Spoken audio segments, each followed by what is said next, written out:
insanlar edebiyatın öleceğine inanıyor. Ya kimileri mesela öyle yapıyor. Başka bir şey söyleyeyim.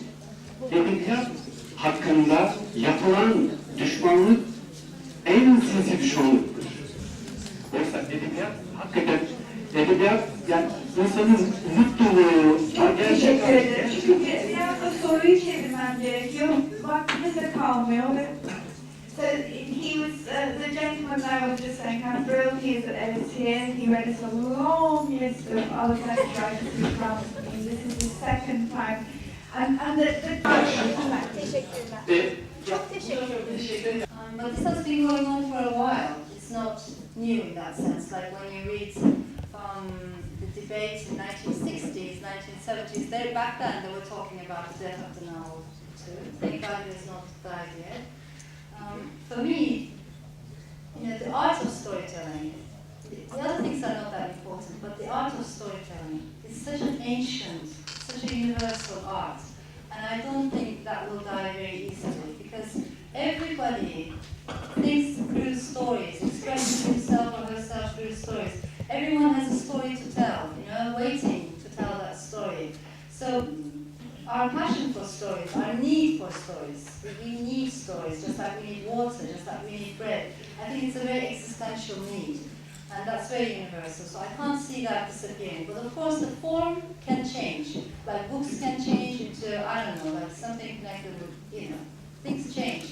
But the essence of stories, I think the essence will be there. Do we read less and less? In some ways, yes. Of course, there is this danger, there's this ongoing danger all around the world. And on the other hand, I think that many people are very passionate readers. And I must say, for people who are not perhaps familiar with the Turkish literary market, it always amazes me to see how women readers are so passionate and emotional about books. And usually what happens is in the market, when we look at the way books are published in Turkey, it's women readers that keep it going, that keep the scene very, very dynamic.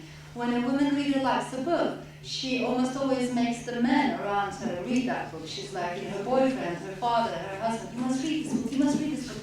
And at the end, the man reads that book, he just surrounds us and reads. So it's women who, really bring so much impetus, so much color, so much dynamism into this.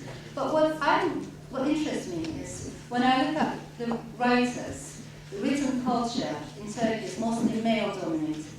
Most journalists, critics, publishers, editors, writers, poets. So the whole, when I look at the totality, it's, there are more men doing this than women, definitely. It's very male-dominated. But then I'm asking myself, who's reading these books? Women are reading these books. So it is as I said, women read, men write. We need to change this, and I would like to see this changing. I would like to see more women, writing about their experience, more women writing books. This could be poetry, this could be short stories, non-fiction, fiction, but we need to bring women's voices more and more into the written culture, and hopefully more and more men reading novels and fiction.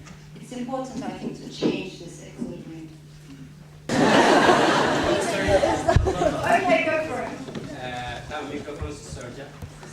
Birkaç röportajınızda okudum da genelde kendi göçmenliğinizden bahsetmiştiniz. Göçebe bir hayat sürüyorum içimde demiştiniz. Bu sorumu göçebe Elif Hanım'a soracağım.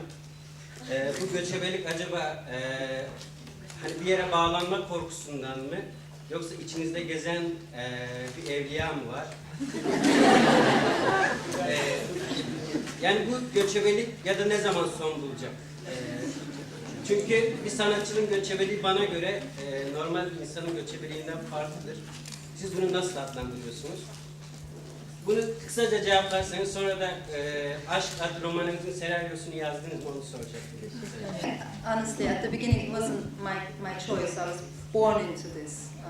I was raised by a single mom, and she worked as a diplomat. So she and we traveled a lot. We were in Spain, in Jordan, in Germany.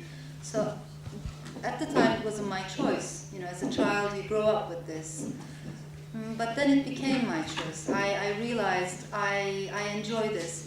It has its difficulties because You know, you can never keep your library together. You have a box of books in one city, another box of books in another city. Friends, you know, you build friendships sometimes, and then you have to say bye-bye, and then you have to, you know, come back. It's emotionally also very, I think, hard.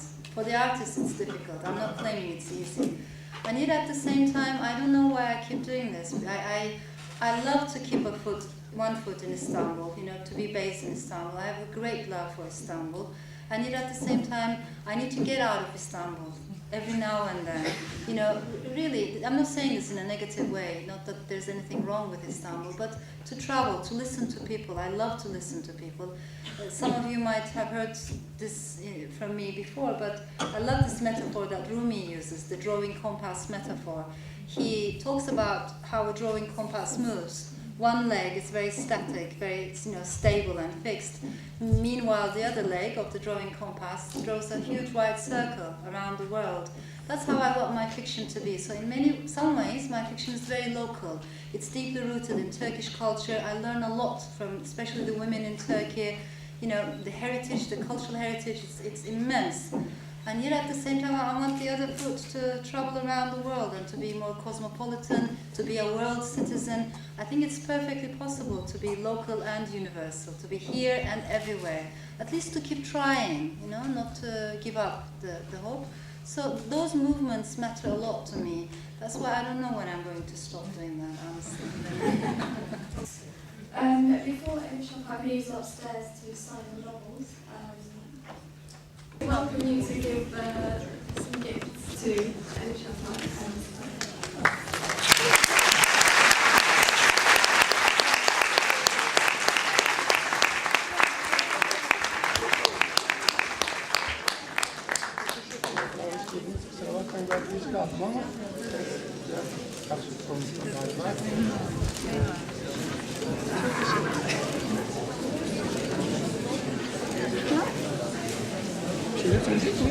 Famous author Elif Safak.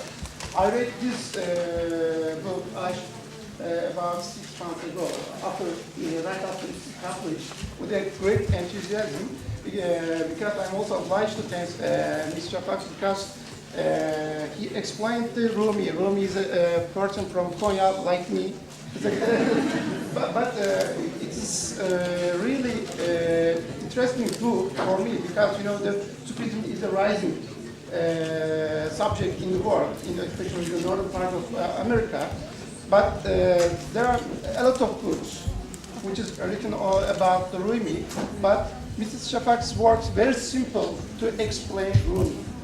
And the broader way, the love. I would like to thank Elif Safak, and I also extend my gratitude to those persons who organized this beautiful event.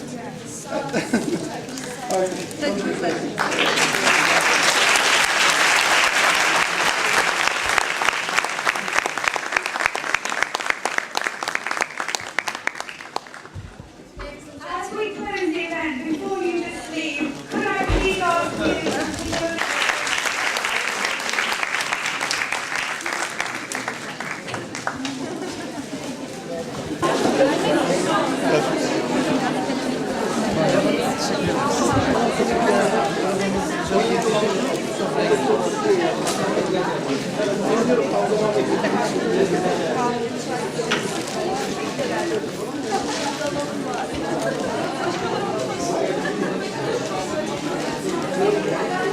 O zaman abi merhaba diyelim. Ne